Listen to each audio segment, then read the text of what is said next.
The idea of our presentation today, I mean, the title is What is Ornament, is the title of our exhibition within the Lisbon Architecture Triennale, is anyhow to talk about this, but also to talk about few of our projects that we feel very related to the show. We are not really putting projects as conclusion of the show, but we rather show projects and then show the exhibition. We make a relation just by juxtaposition of the two things. So just a little introduction.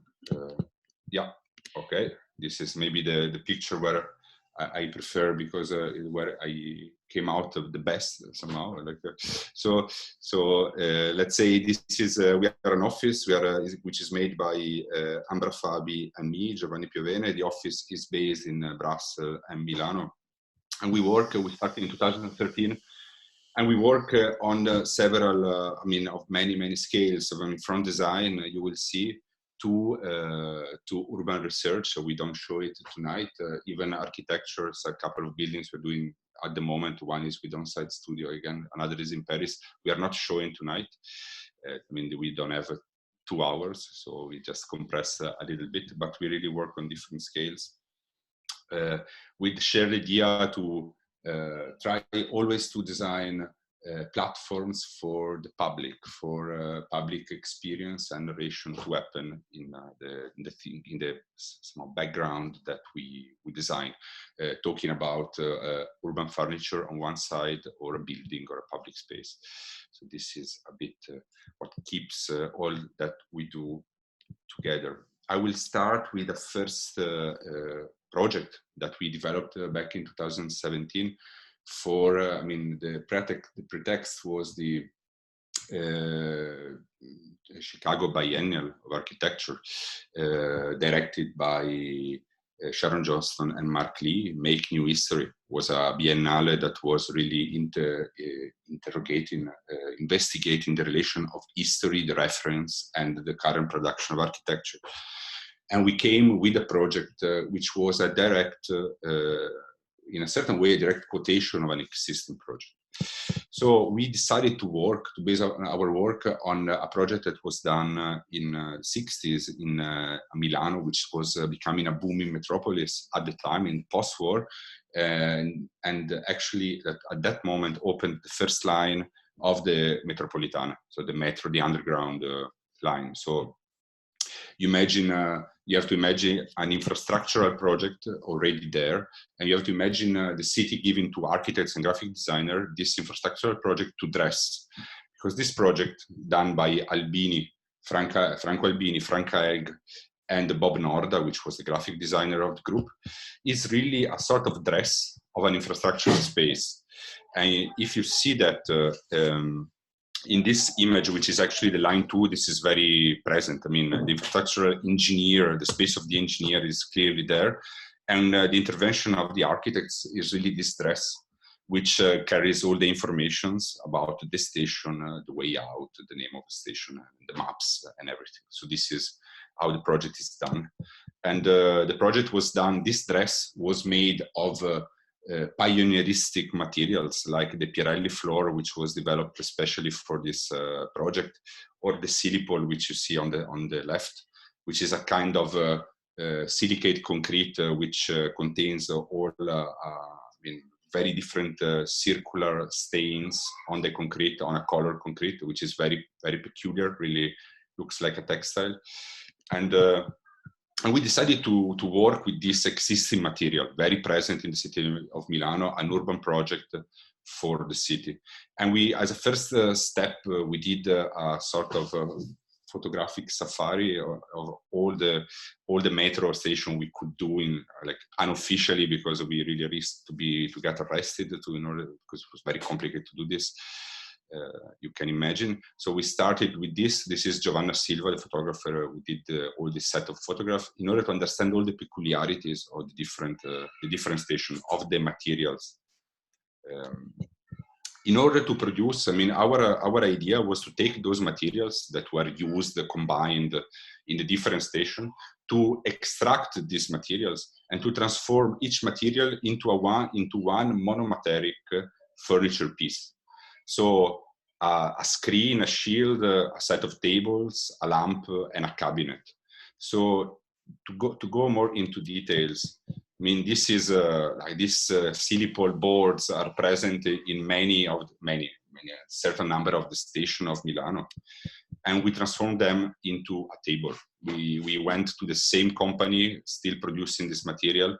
We asked them to have the exact mix, the exact recipe of that kind of panel, and we decided to design a bit oversized for the standard object, which is this table.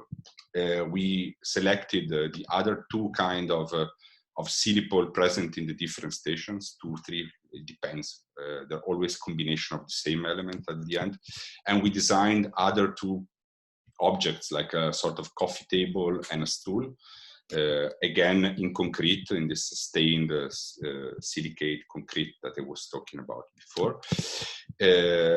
For what concerns the line 2, we went to measure and observe the color and measure the kind of embossed metal plates that were used along all the line in different colors.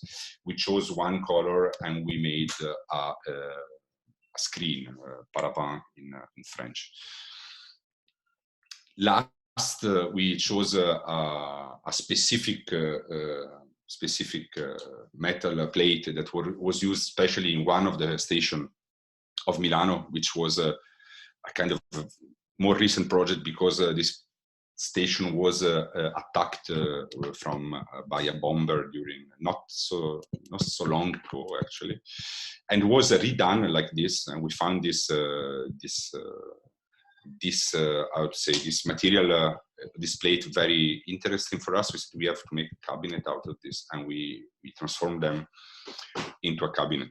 So the full collection, yeah, I was forgetting maybe the other piece, like maybe the main piece, which is the signature of the project by Franco Albini, which is this handrail, which, I mean, you see this and you see you understand that it's about the Metro of Milano, is this specific piece, and we transformed this into a self-standing lamp. I mean, after this moment of the Biennale of Chicago, I mean, part of those objects have been bought by the Art Institute, and then Maniera, the gallery, design gallery, now produces them. So it had another life after an exercise that we thought to be single shots, like for Chicago. Then it became for us a project which evolved even a little bit.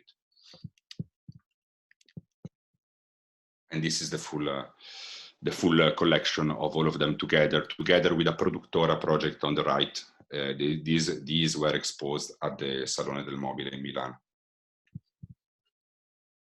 And now, after this project in between furnitures and infrastructure, we are going to show a few projects of pavilions. Because, I mean, in the end, through times, we have been doing a small collections of minimum architectures, which are done with very little tools. Next. Well, this image here shows quite well what means minimum architecture for us. There is not necessarily a roof. There are 4 poles which defines a perimeter, the flags as a necessary ornament, and then the napkin with the bread, which means, I mean, the life which inhabit it. So if you go to the next image, yeah. So yeah, here it's fine. Park Design was the first pavilion we did back to 2016. Was a festival which was held, was curated, where the public program was turning around the idea of essential garden and distillation. And so, in a way, what we had to do, together with the decorators, the London-based practice, we had to design the main pavilion of the festival. So, I mean, to make a pavilion for a festival means to make a project of temporary architecture. Temporary architecture needs to be done with very little means in order to produce an idea of space. Like in this image of the Festa di San Rocco of this Canaletto painting. Yeah, so the project in the end, done in collaboration with the curators, was this perimeter, which is a kind of outside, open air room, which deals with the landscape, but also which creates an inner space. This perimeter, it's surrounded by these furnitures.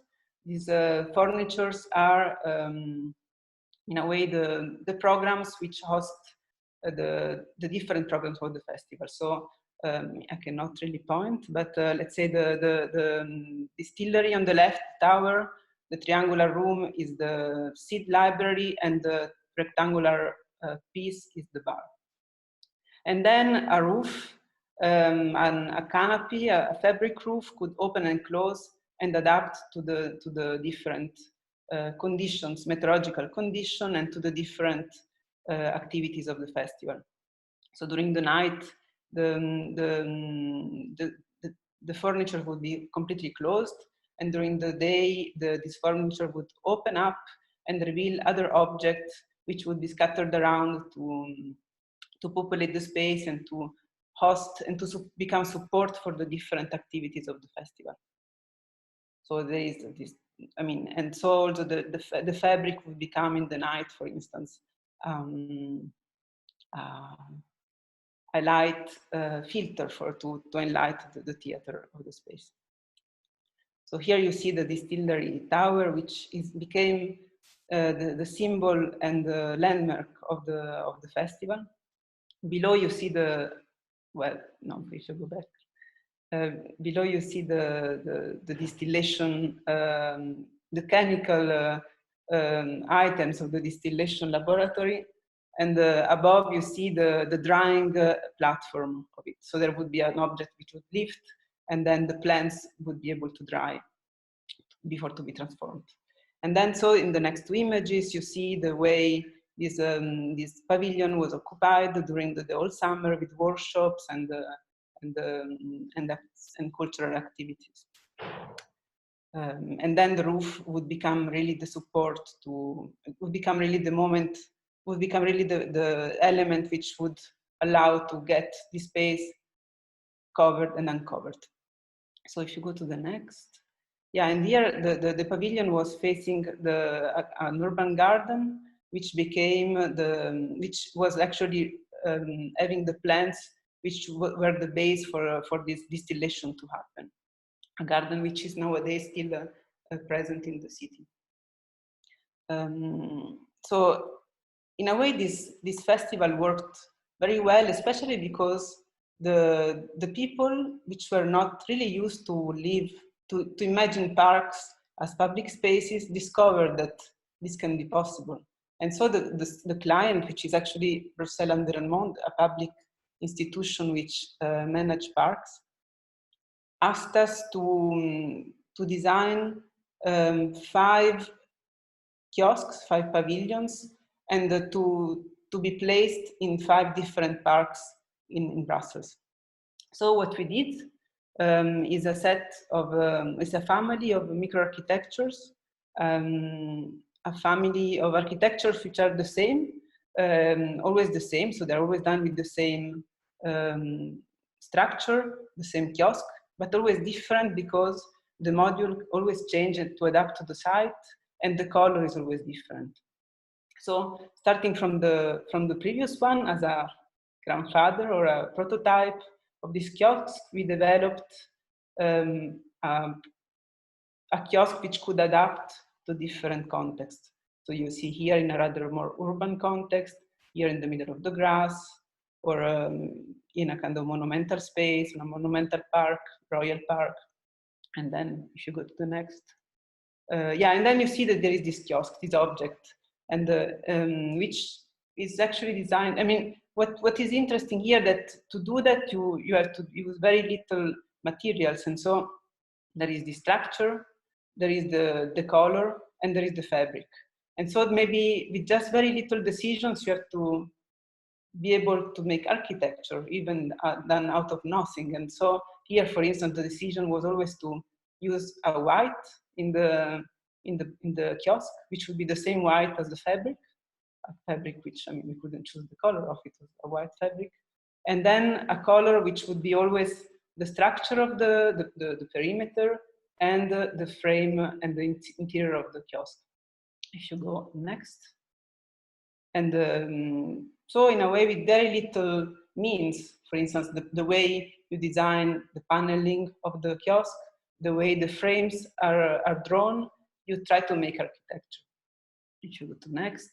And here the system of the kiosk, which would be closed and be a simple volume during night, and during day would open up on the left, you see on the left, and would be reveal the interior of the bar, which would be very colorful. As we see in the next drawing. And would, yeah, and so even here, the construction of this pavilion was done very simply, but the fact that we used a specific color, just one color, and we colored panels and structure and everything, that made that the small construction became coherent. You see also a yellow version, and then you should go to the next. The idea of the paneling, the structure, the metal structure which surround the paneling was actually came because of security issues to make it more stable. But by designing it and by designing the size and choosing the color of the frame, we tried to make of this little box a small piece of architecture. To the next. And then here, I don't know if you see it well, but maybe Giovanni, you can point it out. The lamp here, as in the distillery, this became the landmark of all the pavilions. This lamp, which in the night would reveal the presence of the kiosk. And then when you go inside, other small objects which populate the space, like the lamps, which sticks on the top of the pillars, and the movable lamp.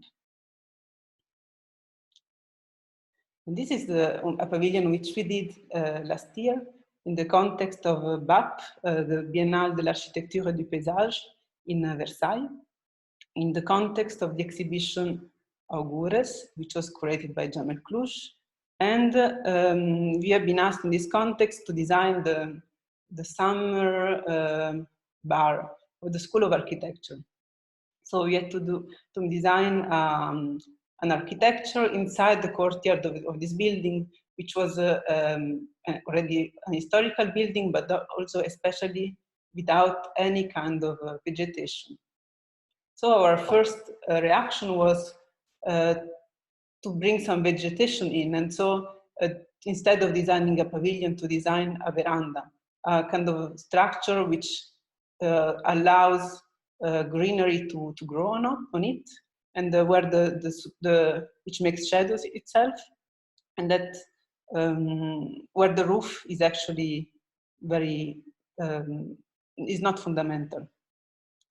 And then if you go to the next, well, this is not really a veranda on its own, but what we find interesting here is the fact that in this bench of Aldo Vanek, in his apartment, this object could be seen in very many different ways, even though it's very simple. So first of all, could be seen like a circle to give distance to the heating of the stove. But then if you pass this circle and you get in, can become the place where you get heated. And then at the same time, with this just piece of wood on top of the structure, that becomes a bench. And that we find interesting, that just with a metal structure and a plate of wood, you can do, in a way, you can resonate so many things.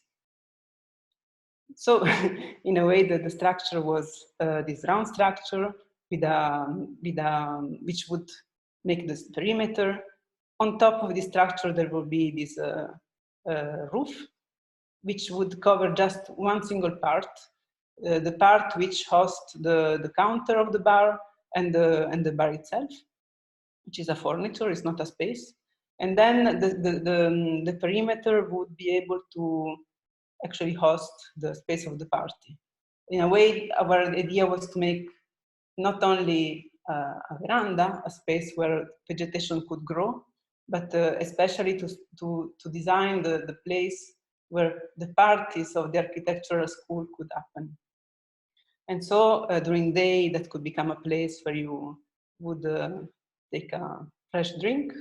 And in the night, that could become the place, if you go to the next, where the party can happen. And in the design, we also include disco ball and the smoke machine. And if you go to the next, some pictures of the result, this perimeter, and the plants that are starting to grow on it, and hopefully that they will cover the entire structure and the counter. Voilà.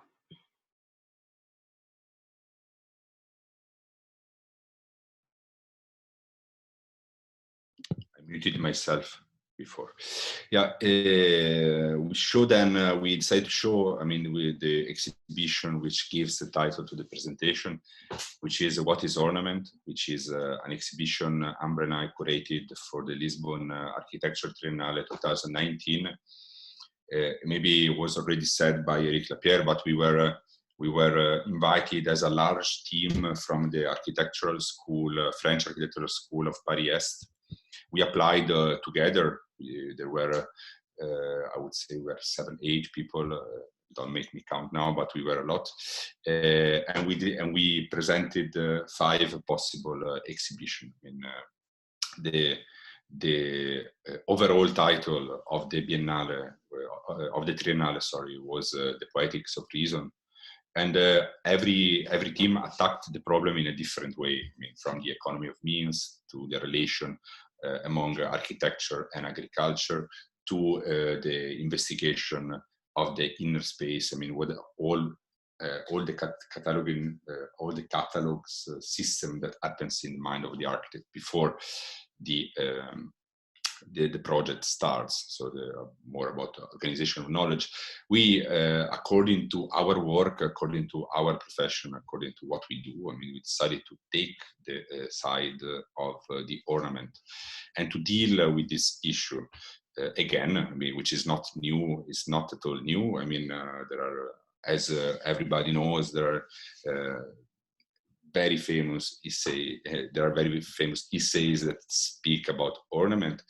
The ornament, as we all know, has been tried to, I mean, modernists try to kill the ornament. The idea to erase the ornament made other ornaments, other kind of ornaments appear. I mean, in our idea, I would say till a sort of hijack of the idea of ornament, of the last, of the early years of the 2000s, and we thought that was the moment. Today, I mean 2019, but today was the moment to talk about ornament again, because we, in a certain way, witnessed a re-emergence of the use of ornament in a maybe unprecedented way among the practice of many professional, many architects we like, our colleagues. So we started to look to see this, and we wanted to put together an exhibition in which we address this topic, asking them to show some of the work. What is true is that many times the first request we gave, we made to them, the result was, the answer was, yes, but why me? Why me and ornament? I mean, I like the idea, but I don't understand why my work is connected to ornament. And then after the explanation of the old narrative of the exhibition, they somehow, I think they married a little bit the idea a bit more, and they accepted more likely to be part of a very difficult exhibition, which talks about a sort of taboo topic like ornament, which we never conclude as architects a real, how to say, we never arrived to a conclusion as architect in the old history of architecture with ornament. But in a certain way, ornament defined many theoretical position and theoretical discussion about architecture. With our exhibition, we thought let's show ornament as an inseparable part of architecture. I mean, ornament is there even if you want to remove it, and let's try to understand how we as architects can work with ornament today, as we think we are doing. We think that many others are doing. So yes, so as I said, the exhibition was part of the Lisbon Triennale. Yeah, and yeah, I should have maybe done the explanation with this slide, which would have supported better what I was saying, which is the house roofer of Adolf Loos, photographed by Stefano Graziani, in which Graziani decides to portray the fake Parthenon frieze attached to the facade of the roofer house by Loos, which is indeed one of the main characters of the ornament argument and discussion. We decided to deal with our exhibition in a certain way, to give a certain cut. It's important to say that the exhibition in Lisbon, the preparation of the exhibition lasts 2.5 years, so it's very, very long. We at the very beginning, we had no idea about the kind of exhibition we wanted to do. We knew it was ornament, we didn't know how. At the end, after first year of understanding collection, so on, we understood that we wanted to divide the exhibition in two parts, to have on one side to produce a reader, which is a book, which is not the catalog. In a certain way, it includes part of the objects we show, but not with the idea that this is the catalog. It's an incomplete catalog, but with the idea that what we show contributes with the general discourse which is brought inside. I mean, apart from a few essays that we wrote for this book, we collected a very big number of excerpts of theoretical text from the architectural field, and not only architectural field, I mean, architectural design, but also narrative, which talks about ornament. And we put them in an order which is not chronological, but rather follows the idea of our exhibition, and which I will soon explain. So the reader for us is all what we learned in these 2.5 years, put together with an order, together with the exhibition content. And it's a book that lives on its own, that does not need the exhibition to exist. And then there is the exhibition, which was, first of all, it's important to say that the exhibition was held in the Kulturgest, which is a gallery, normally art gallery in Lisbon, which is inside a postmodern building, very, very heavy from the outside, even inside. I mean, this is the inside that you see. We haven't put images of the outside, it's not necessary. But we had to deal with a very, very difficult architecture to make an exhibition about ornament. So we need, in a certain way, to clear the space and even to connect two different two different wings of the exhibition, which were really disconnected. At a certain moment, we decided to, as we are architects, we could have done everything ourselves, like the exhibition design, the exhibition, invite the curators, even show our work, just to complete the whole bunch of possible things we could have done. Of course, we didn't show our work, and we asked Richard Vellet, Belgian artist, which was part of whose practice is to design scenographies, and since he used scenographies as a work of art, we decided to collaborate with him. We asked him to collaborate, he accepted. And so we, in a certain way, worked more on the content in a constant dialogue, of course, with Richard, who designed a structure, which is this plasterboard structure that you see here, which connects the two wings of the space, which bridges the difference of height of the space, which is made of 3 ramps which intersects, and which this is the general plan of the 6 rooms, together with the central structure done by Richard. As you see in these drawings, his structure enters in fragments in the exhibition. So in a certain way, this operation helped us even to cut the exhibition. I mean, I think that there has been a double collaboration with Richard. On our side, we collaborated with him in the definition of the scenography, and he collaborated with us in the definition of the content through the scenography. So to go back to our exhibition, the exhibition is made of 6 chapters. The 6 chapters are corresponds to 6 rooms, which are the 6 existing rooms of the exhibition. On one side, we deal with the physical attribute of ornament, like the moldings, the columns, and the walls. So we start from the smaller possible attribute, like the molding, till the wall. Then we have a pause, and we start with 3 other arguments with which put architecture very close to the inhabitants of architecture and the society which has produced architecture. We're talking about patterns, about vessels, meaning buildings which carry information, and fireworks, which is about it is about ornament. In the moment ornament becomes atmospheric and temporarily limited in time.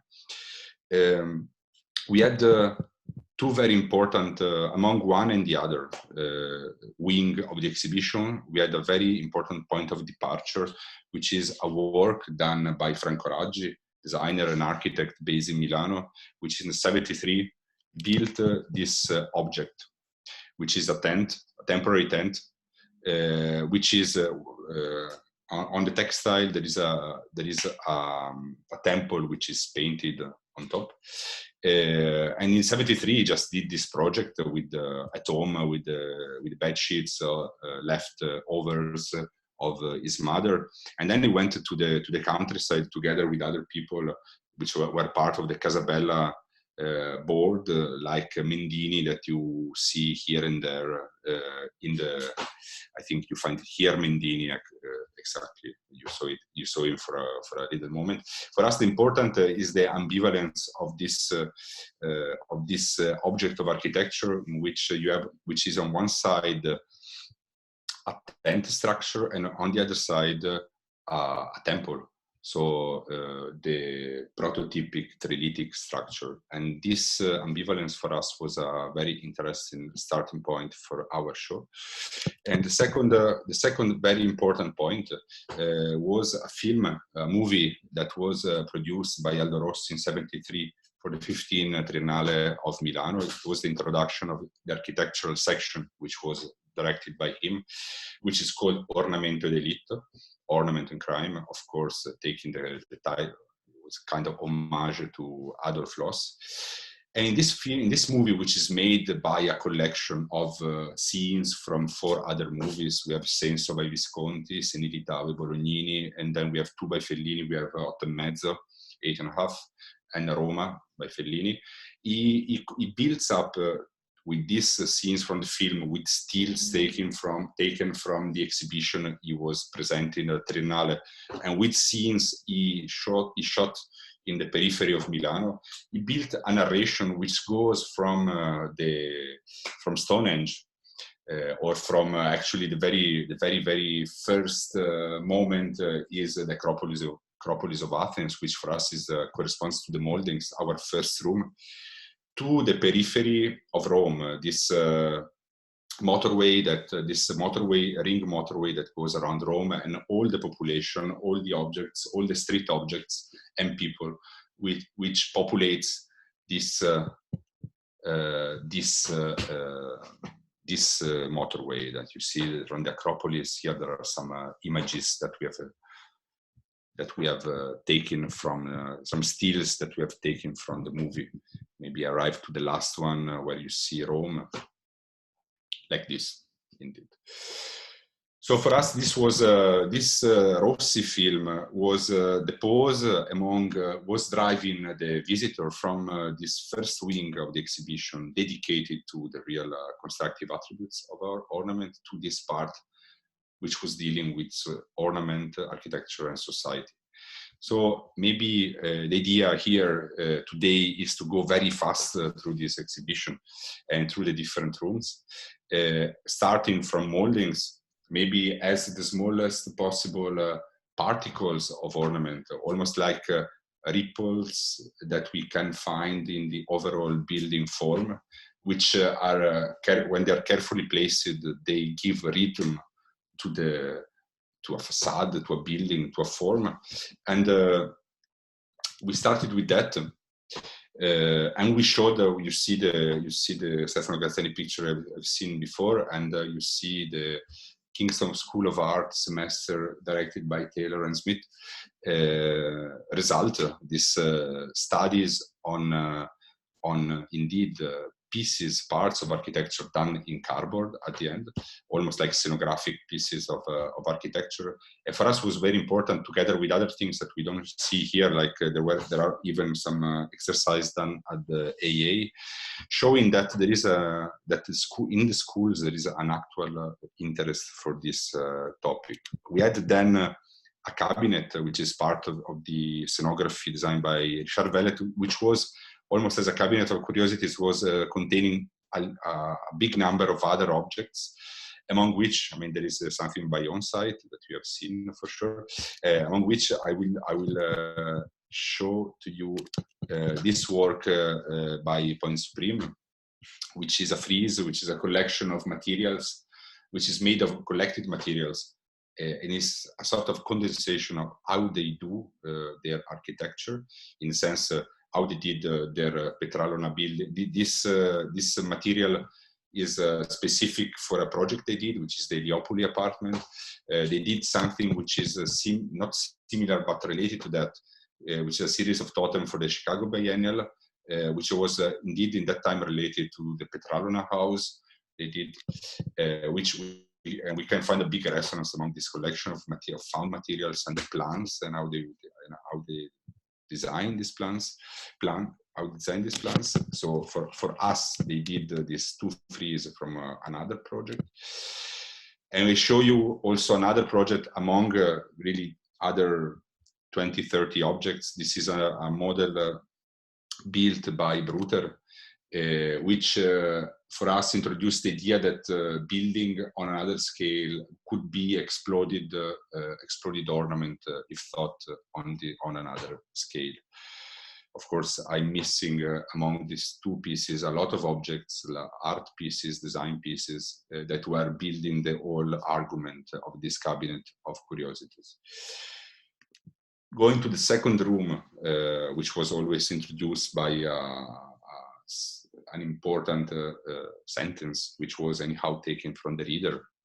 In this case, we have Alberti telling that the principal element, the principal ornament in architecture is the column, because the column is anyhow an ambivalent element of architecture, because on one side it is structure, on the other side is a vector of messages. It carries informations, and not always the two things. I mean, it's not.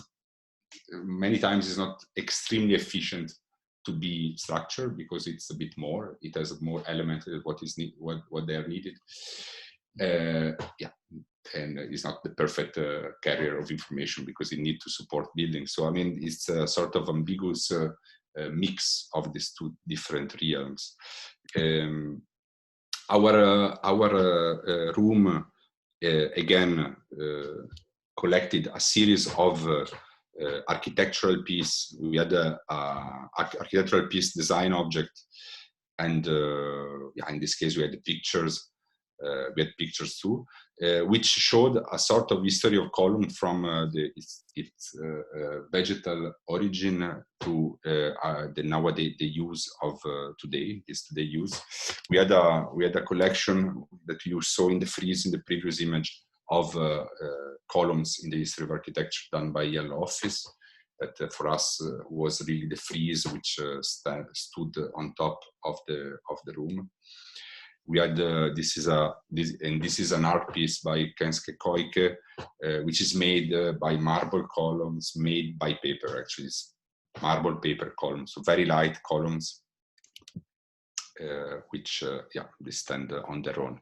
And as last piece of this room, we had a column, a one-to-one mock-up done in foam of a column which is part of a building of the practice Rouvan Rodet, which really is a practice which really reflects on the role of the column in architecture, and this specific column is a column which stands, is an insulating column which separates the garden space and the inside of the house. It really stands among the two spaces, but is an insulating one, so there's no need of extra insulation. So it's a way to recenter the space of the house toward the garden, according to the architect discourse.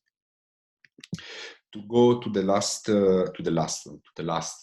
room of the first wing of the exhibition, which was dealing with walls, and walls which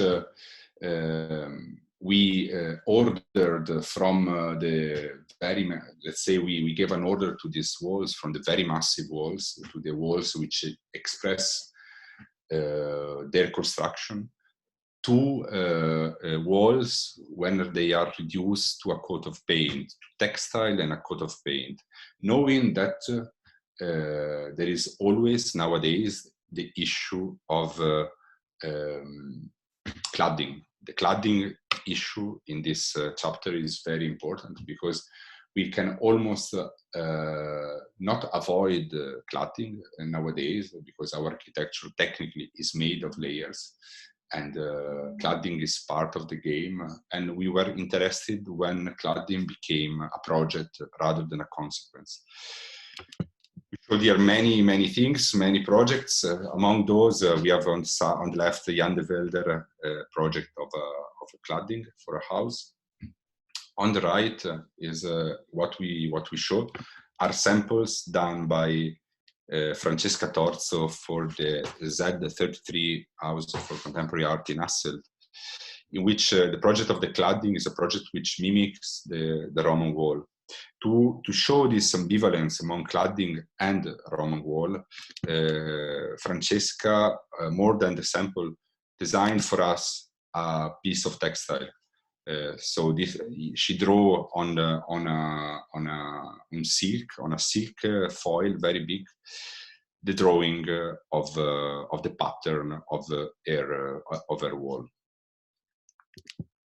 Then from the silk of Francesca, we should imagine, to make the turn of this room, we arrived to the Bahrain project of office, which uses indeed the textile. I mean, the wall is reduced at the end as a textile, and this and what we could say is not cladding even, is just really textile, is almost a tent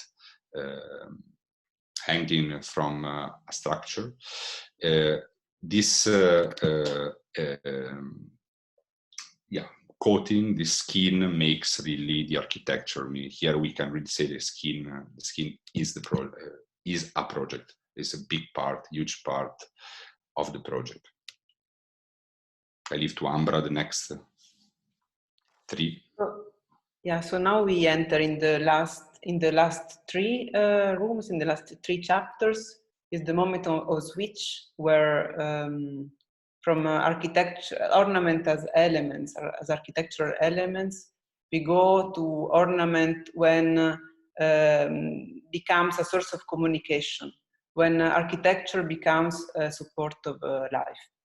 So the first room, the room of patterns, it's actually, but pattern always look like innocent drawings which decorate our life, but in fact they're not so innocent, because they are part of, they're in a way very precise tools to define or to show the society and the time in which we are living.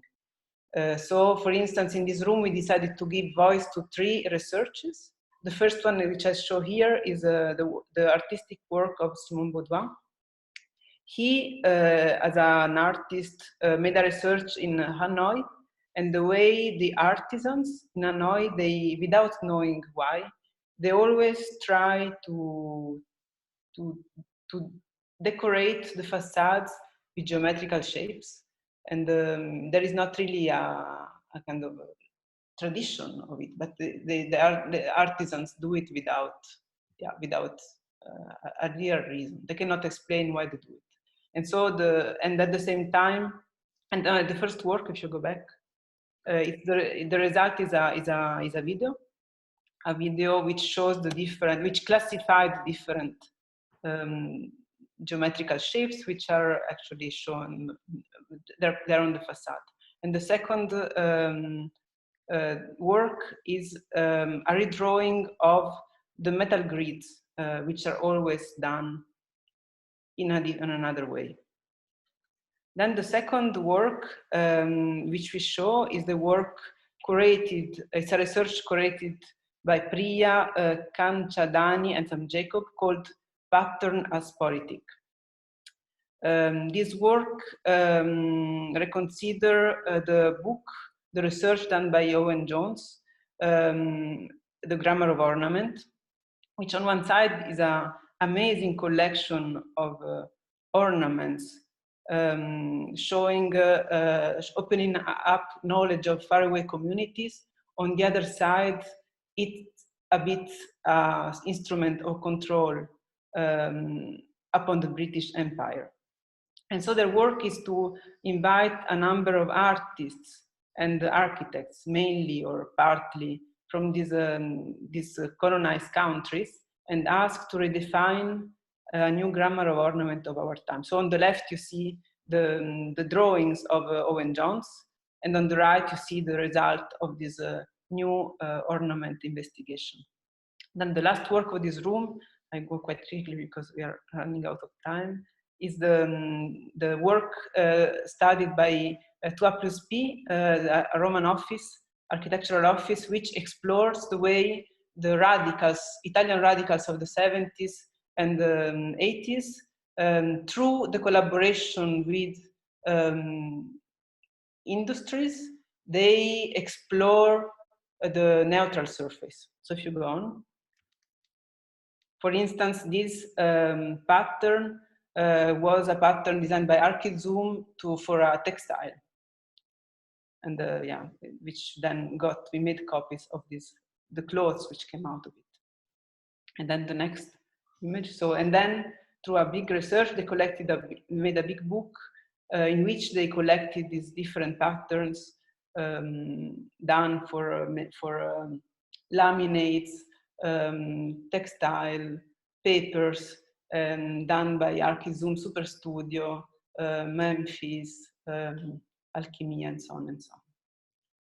Then we go to the next room, Vestals. So Vestals is the room where actually the facade of a building become a support of information. So like frescoes, screens, and text. Here the building, the architecture become rather a vessel for collective memory. So the building becomes, have again a public role. The image you see here is you see the entrance to the next room. So from the pattern room to the vessel room, you see a text. The text is the work of Lawrence Wiener, which if you go to the next. Yeah, it says, whatsoever placed, howsoever to reach, wheresoever. And so here you're going too fast. Yeah, you're going too fast. Okay. And here, so if you go to the next, we show the building of, among other projects. We're going to show just one project, but we showed many. 3-4 projects. We're going to show the project of House of Memory of Baucu, which is a building in Milan for associations related to partisans. And here the facade become a vector of informations which show the faces of important personalities related to the history of partisans. So again, here the facade, in a way, revealed the content of the building itself. And now we go, so here, for instance, you see the image where the different bricks, here, I don't know if you see it, but the different bricks of different colors, slightly different colors, are translated into numbers. This was the document of construction of each fresco, which would go on the facade.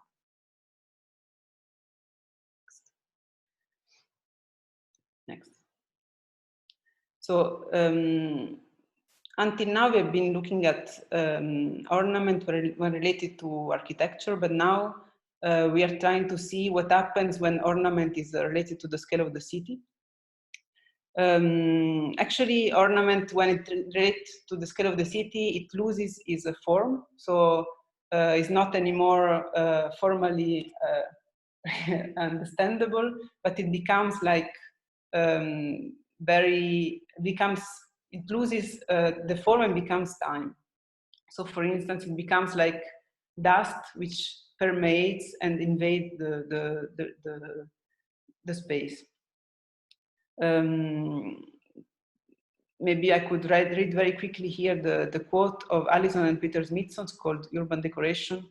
The city is being constantly transformed by its invisible decoration, by tram wires, lampposts, and change of paving pattern, by the horse manure that Ruskin hated, by carts, tourist buses, by rain and floods, by weddings, funerals, seasons and ceremonies, by street sellers, shop fronts, sky signs, graffiti, poster, and so on and so on.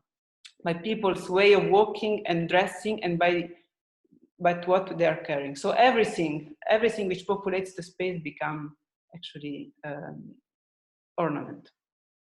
We, in the room, we showed this very important piece for us, which we took from the Triennale of Milano.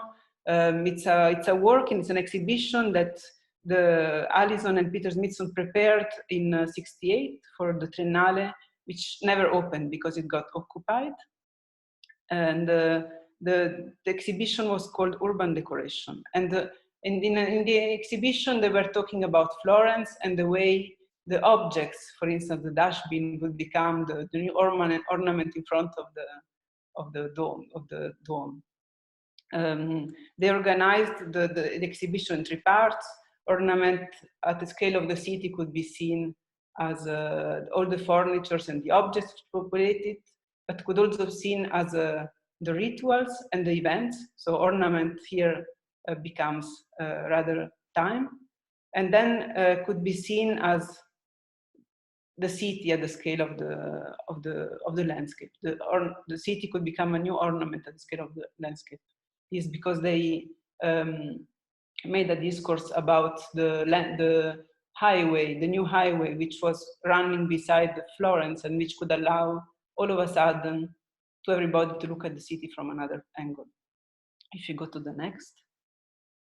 And so here we try to follow a bit this tripartition, and we showed a project of 51 and 3 in which they use different stones in the middle of Tirana to create the main square of Tirana. The different stones are coming from from the old country. So here on the left you see this plan, and if you go to the next image, you see the result of this collection of different stones coming from different places. So the square becoming the place where the pieces of stone of all the country would gather together, highly symbolic. And then they show the work of Matilde Cassani, where that Matilde, she's very much involved in creating rituals and events. Here we show the work of she made the manifesto in Palermo, in which she, if you go to the next, she made a big kind of big ritual in which then the day after the confetti became the ornament on the windows, on the objects, on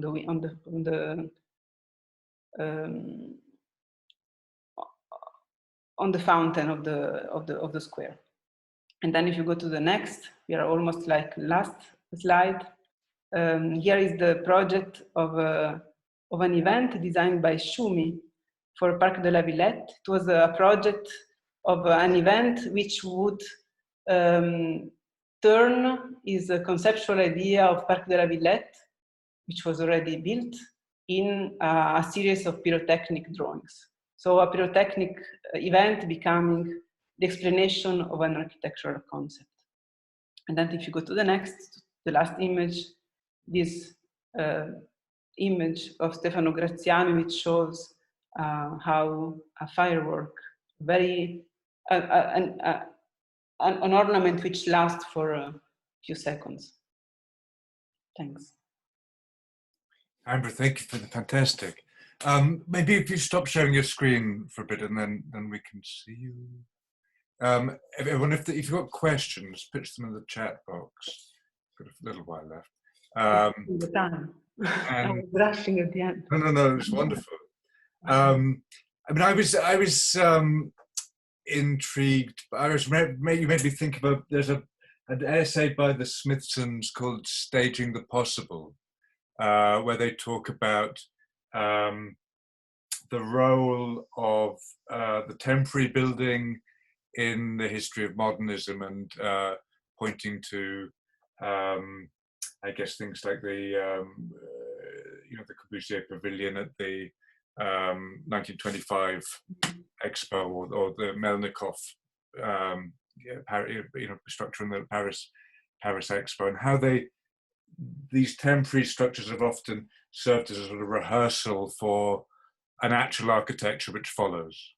I guess the Lily Reich and Amis silk exhibitions are another example of they become a kind of preamble to an architecture which gets built in more kind of solid form subsequently. And I wondered if you thought of the temporary buildings that you've been doing in those terms. Are they, as you're moving on to build more substantial permanent projects, are there lessons that come from those temporary schemes? And also, I guess a related question is, this in the all this energy that you put into this amazing exhibition, did you see it as a sort of research project in terms of informing your own work? Are there things that you've learned in the course of the exhibition that are now informing the way the practice is developed? Ambra, you want to answer first? For me, maybe I start from the last question, and then we go to the first. But yes, definitely. I mean, when we started, we decided to work on this topic. I mean, of course, it's a tricky topic, but we didn't know why this topic was interesting us. And in a way, we have been fighting, loving, and hating this topic for a long time. And in a way, if you now see after the exhibition, what it did is that clarified few aspects not of our interest and of our work. So in a way, now we can look back at the projects we have been doing and look at it with another angle. And also maybe what it did is that it somehow made us collecting in one bunch of things, some references which have been important for us, and that we kind of never really understood why they were coming together, why they were actually all interesting for us, even though they looked very different. While the first question, I think, it has multiple answers. In a sense that, first of all, like the most banal is that, at the beginning we were doing that because we could do that. I mean, in the sense that that was they were asking us, and we did it, and it was our commission. And now we are doing even, as I was saying at the beginning of the presentation, we are doing bigger projects.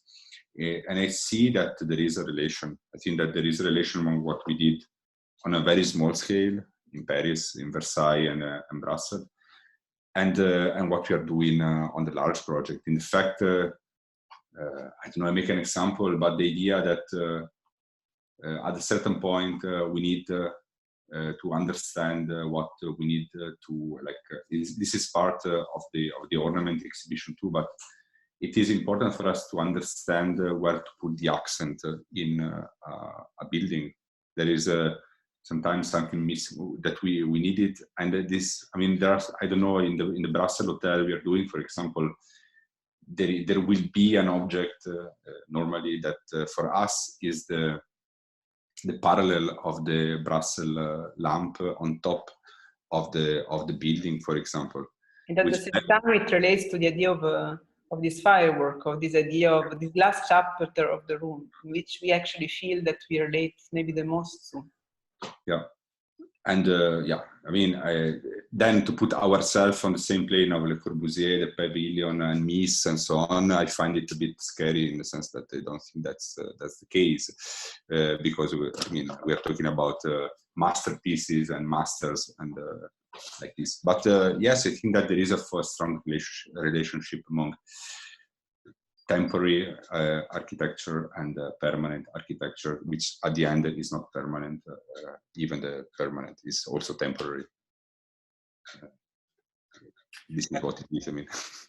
And just, I mean, in terms of the selection of practices and artists that you were showing in the exhibition, it felt like there was quite a strong generational cohesion, that you were looking at people who were broadly of a similar age group, and ultimately European.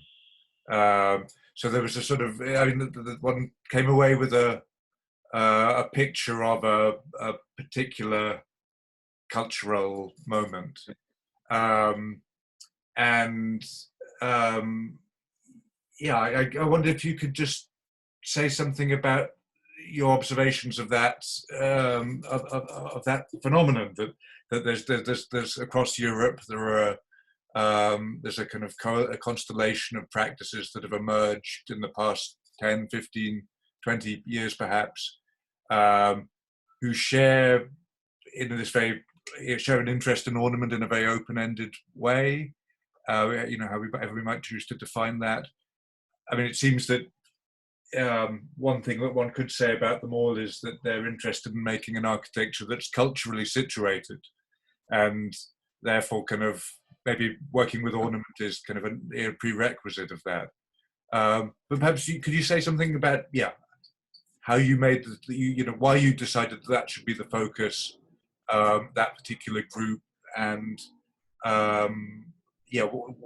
what you might say about this phenomenon emerging now.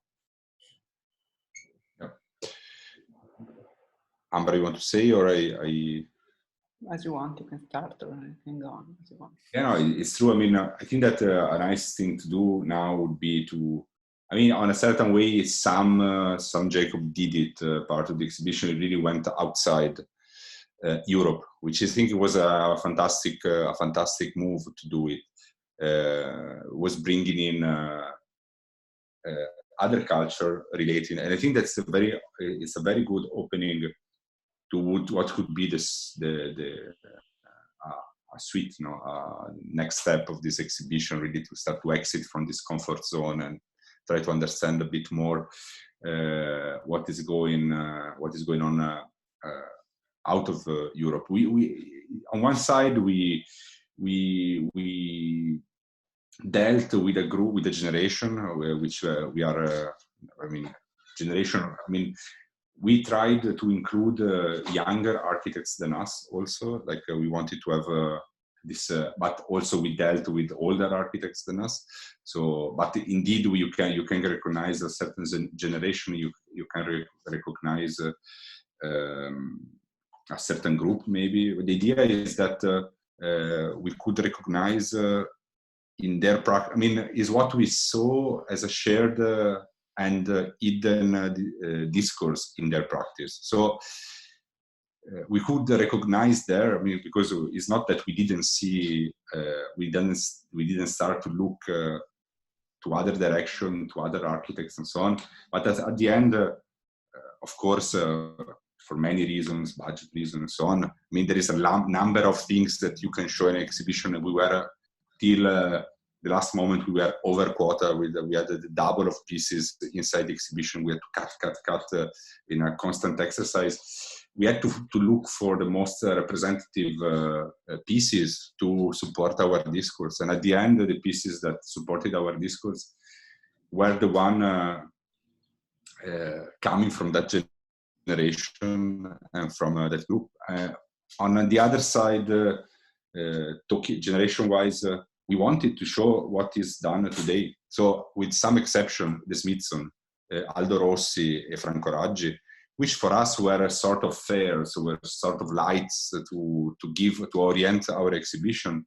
We dealt, not in the reader, but in the exhibition, with current production, which was our standard. We really wanted to look at what is done today rather than what was done, what the Rossi did or Venturi did. We used that context in the reader rather than in the exhibition. But then, yes, I think that an interesting next step would be to take the San Jacob way and really to look very far away, I think.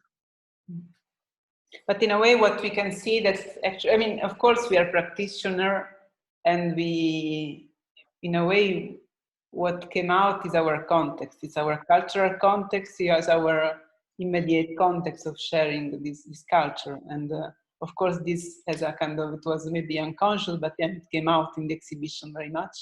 And also maybe there's all practices which have to deal with, with in a way very little means, and that with this very little means, they have to make something which is meaningful. And so they focus on one single thing, and at the end, that becomes for us ornament. So it was the way in a way these things came together.